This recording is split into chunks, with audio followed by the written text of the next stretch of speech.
সুপ্রভাত, নমস্কার জানিয়ে আজকে আবার একটা নতুন দিন শুরু করলাম। নতুন দিনে নতুন সকালে তোমাদের সামনে আবার একটা সুন্দর নতুন ব্লগ নিয়ে চলে আসলাম। আমার ঘরে বাইরে লাইফস্টাইলে তোমাদের সবাইকে স্বাগত জানাচ্ছি। তোমরা এসো, দেখো সারাদিন আমি কি করছি। আশা করছি তোমরা নিশ্চয়ই ভীষণ ভালো আছো আর আমিও ভীষণ ভালো আছি। আজকে হচ্ছে এটা মঙ্গলবারের ব্লগটা। তোমরা আজকে পাচ্ছ কি বার? আজ শুক্রবারে। মঙ্গলবারের ব্লগ তোমরা শুক্রবারে দেখতে পাচ্ছ। তা দেখো বাকি সময়টা কি করি। আজকে বেশি কিছু না, শুধু একটা রান্নার রেসিপি তোমাদের সঙ্গে শেয়ার করেছি। আর এই যে সব ঠাকুরকে একটুখানি শেয়ার করে দিলাম তোমাদের সঙ্গে, গোপাল বাবাজি সবাইকে দেখিয়ে তারপর শুরু করছি ব্লগটা। ব্লগ ঠিক নয়, একটা রান্নার রেসিপি, আর কিছুই না। দেখতে থাকো তাহলে। এই যে বাইরেটা,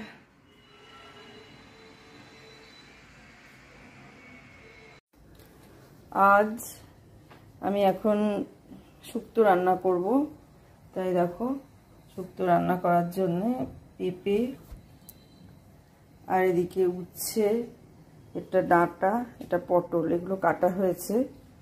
আর কড়াইয়ে তেল দিয়ে দিয়েছি। আমি তো বললাম সব কিছু আমি রেডি করে নিয়ে করতে পারি না, মানে রেডি করতে করতে তারপরে রান্না করি। আর এখানে আছে চাল ভেজানো আছে, এখানে ভাত বসিয়ে দিয়েছি। এই দেখো ভাতের হাঁড়িতে জল দেওয়া হয়ে গেছে, তেল তেতে গেছে, এবার সবজিগুলো দেবো। আর এখানে এখন কাটতে হবে কাঁচা কলা, এই দেখো কাঁচা কলা আর বেগুন, এইগুলো কাটতে হবে। এগুলো কেটে নিক, এই প্যাকেটের মধ্যে আছে, এগুলো কাটা হবে। আর তার আগে আমি এগুলো ভাজতে দিয়ে দিই, একে একে ভাজা শুরু করে দিই। তোমরা দেখতে থাকো।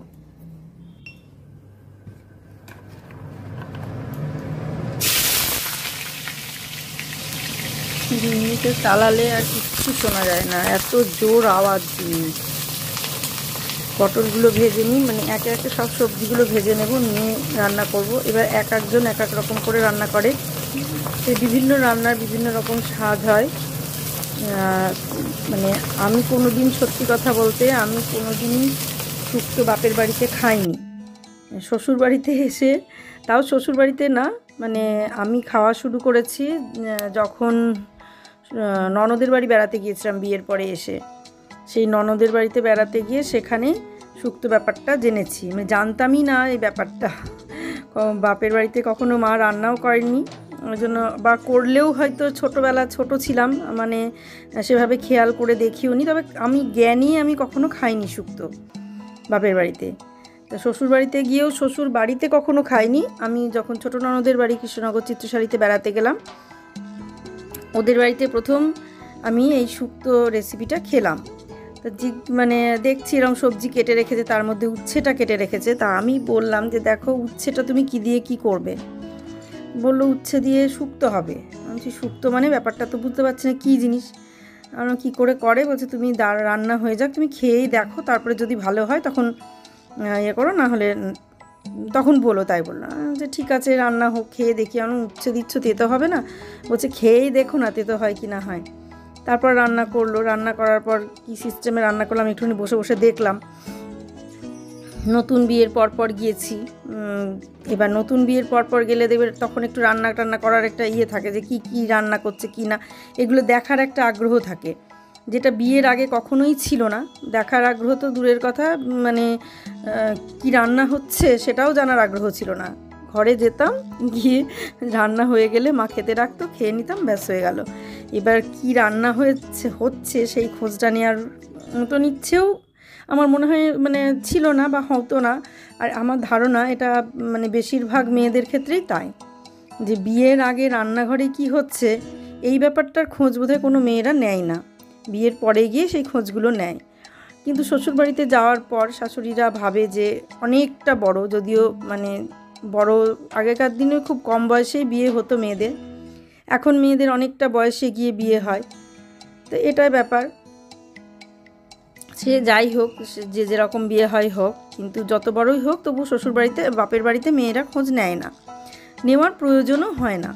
আবার কোনো কোনো বাড়িতে প্রয়োজন হয়, অনেক মায়েরা আছে শেখায়, অনেক মায়েরা শেখায় না। আমার মা যেমন শেখাতেও না, বলতেও না, নিজেই, সে কী বলবো, নিজেই এতটা করতে পারতো, আর অন্য কাউকে তার বলার মতন কোনো মানে সুযোগই হতো না। ইচ্ছেও হতো না, এরকম ব্যাপার আমাদের ক্ষেত্রে সেটাই ছিল। কাজেই কী রান্না হতো কী না খেয়াল করে দেখতামও না, কিছুই না, যা রান্না করতো তাই খেয়ে নিতাম, মিটে গেল। আমার মায়ের রান্না ভীষণ ভালো, ভীষণ ভালো, ভীষণ ভালো রান্না করে। মানে শুধু আমি বলছি বলে না, মায়ের রান্না প্রত্যেক ছেলে মেয়েরই ভালো লাগে, কিন্তু এটা আমার কথা নয়, এটা মানে যারা খেয়েছে তারাই বলেছে আমার মায়ের রান্না খুব ভালো।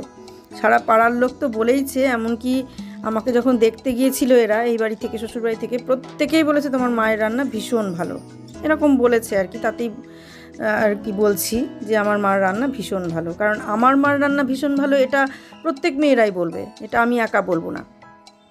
তা সেই কারণে আমি সবার কথাই বলছি, সবাই বলেছে বলেই আমিও বলছি যে ভালো। তবে ন্যাচারালি মার রান্না ভীষণই ভালো,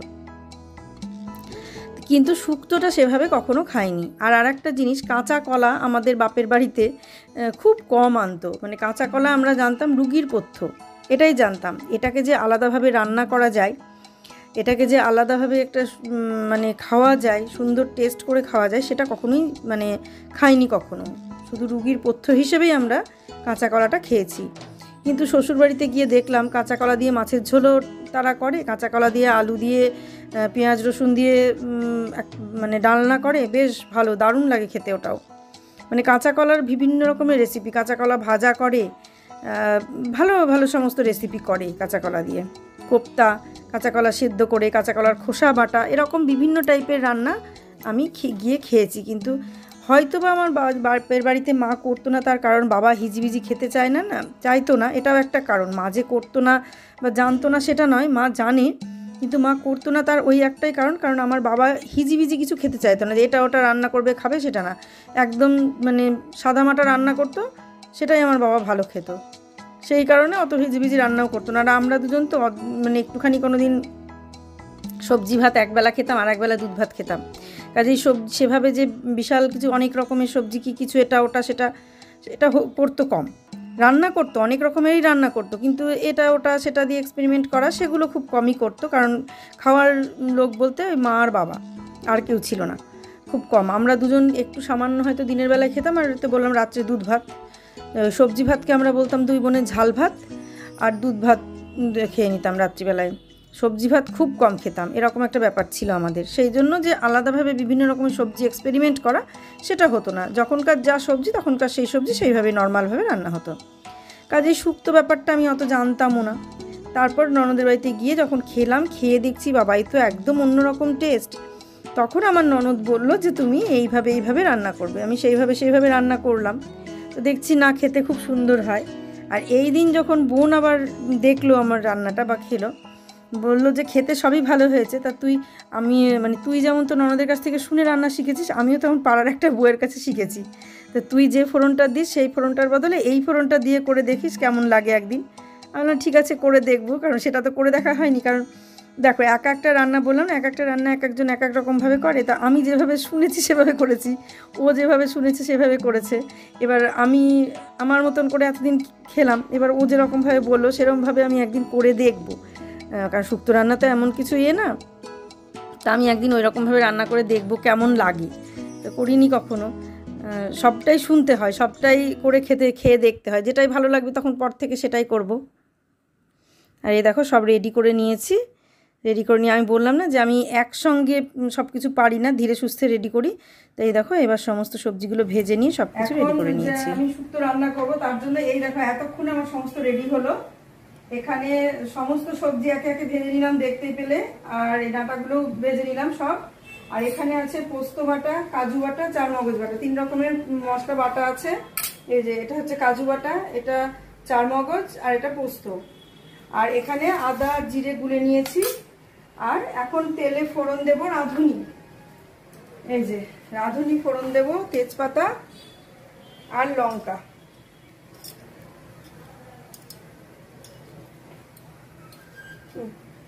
তেল লাগবে,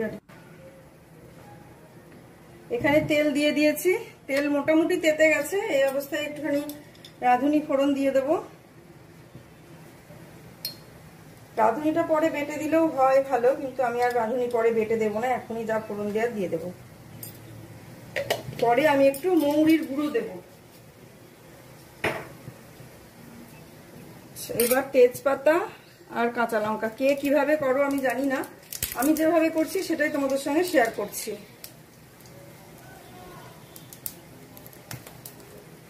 অনেকে আবার শুক্তোতে দেখি লঙ্কা দেয় কিনা আমি জানি না, তবে আমি আজকে একটু দিলাম, হয়তো আদার মধ্যে বেটেই দিয়ে দেয়।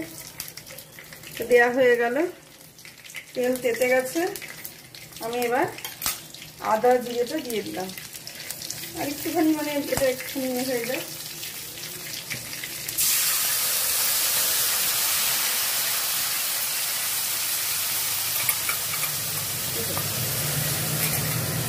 আর এখানে বড়িটা ভেজে নিয়েছি, এই দেখো বড়িটা ভেজে সামান্য একটু জল দিয়ে সেদ্ধ করে নিয়েছি, কারণ ওর মধ্যে তো বেশি জল পড়বে না, সব সবজি ভাজা, সেই কারণে এখানে একটুখানি আমি বড়িটা সেদ্ধ করে নিচ্ছি। তো যেটা বলছিলাম, বোন বলল তুই তো জিরে দিস, জিরেটা দিবি না, আর যেখানে রাঁধুনি ফোড়ন দিস সে ঠিক আছে, রাঁধুনি দিবি দে। এখানে মশলাটা কষা হয়ে গেছে, এবার আমি একে একে এর মধ্যে এটা হচ্ছে চার মগজ দিয়ে দিলাম। এখানে একটু কাজু বাটা আছে অনেকটাই, এই যে কাজু বাটাটাও দিয়ে দিলাম। জিরাটা উল্টো দিক হচ্ছে তো দেখা যাচ্ছে। এখানে পোস্ত বাটা আছে অনেকটা পোস্ত, আমি অতটা দিলাম না, খানিকটা দিলাম, খানিকটা রেখে দিলাম, এতটা লাগবে না। এটা 1.5 প্যাকেট পোস্ত বাটা আছে, 1.5 প্যাকেট মানে প্রায় 200 গ্রাম, না 150 গ্রাম দেবে নাকি পোস্ত বাটা আছে, সেজন্য অতটা দিলাম না। এগুলো এর মধ্যে হয়ে গেল, এবার আমি সবজিগুলো দিয়ে দেবো।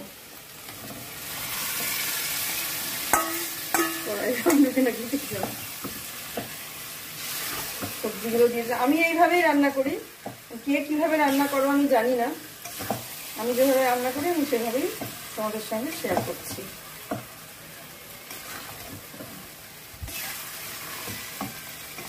এতে আর জল দেব না, এতে দুধ দিয়ে দেব। ডাঁটাটা একটু পরে দেব।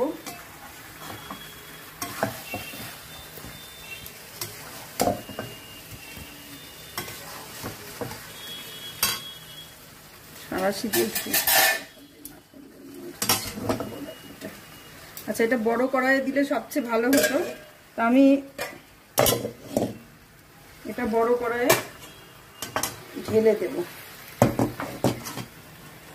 এই বড় কড়াইটা এখানে বসালাম, ট্রান্সফার করে দিলাম এটার থেকে ওটাতে। এবার এই কড়াইটায় জল গরম করে নেব, তাহলেই হয়ে যাবে। একটু গরম জল করে কড়াইটা ধুয়ে নেব, কারণ ওখানে আঁটছে না, ওই কড়াইয়ে আঁটবে না।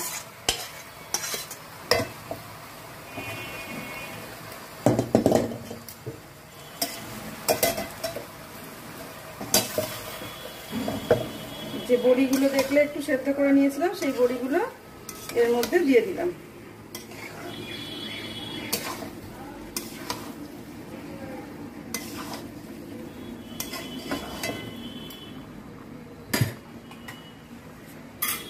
এবার ডাঁটাগুলো দিয়ে দেবো। ডাঁটা সেদ্ধ হয়ে আছে, তবুও মানে একটু পরে দিলাম।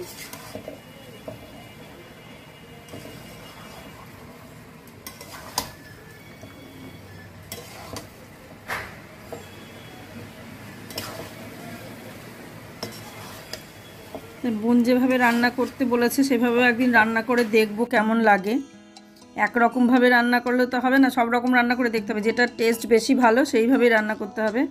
বোন বললো যে তুই একদিন মৌরি মেথি ফোড়ন দিয়ে রান্না করবি আর জিরেটা দিবি না, তাহলে দেখবি কেমন লাগে। তা সেইভাবে একদিন করে দেখব। আর আজকে দেখো রান্না করেছি কিন্তু ঘি দিতে ভুলে গেছি, সেটা আবার খেয়ালও নাই ঘি দেওয়ার কথা, একদম ভুলে গেছি। বলছে খেতে খুব সুন্দর হয়েছে কিন্তু ঘির গন্ধটা আসছে না, আমি ঘি তো দিতেই ভুলে গেছি, তাকে গন্ধ পাবি কী করি। বোন বলছে একটু দিয়ে দিয়েছিলাম, তো বলছে ঘিয়ের গন্ধই পাচ্ছি না। তা আজকের মতো আমি এই রান্না দিয়ে তোমাদের সঙ্গে ব্লগটা শেষ করে দিচ্ছি, আর কিছুই শেয়ার করিনি। তোমরা সবাই ভালো থেকো, সুস্থ থেকো, আর এইভাবেই আমার পাশে থেকো, আমাকে সাপোর্ট করো, এগিয়ে নিয়ে যেতে সাহায্য করো। প্লিজ আমার মানে ভিডিওগুলো দেখে সাবস্ক্রাইব করে দিও। শুক্তো হয়ে গেল, কমপ্লিট রান্না। এখন পরে খেয়ে দেখে বলতে হবে কেমন হয়েছে। আর এদিকে আমি তেল দিয়ে দিয়েছি, এখানে একটু উচ্ছে ভাজা হবে। উচ্ছে ভাজাটা হয়ে গেলে তারপর আবার তোমাদের সামনে আসছি। আর এটা একটু নামিয়ে দিই, দাঁড়াও। সবাই ভালো থেকো, সুস্থ থেকো, সাবধানে থেকো। সামনের দিন একটা সুন্দর নতুন ব্লগ দেখার অপেক্ষায় থেকো। আজকে তাহলে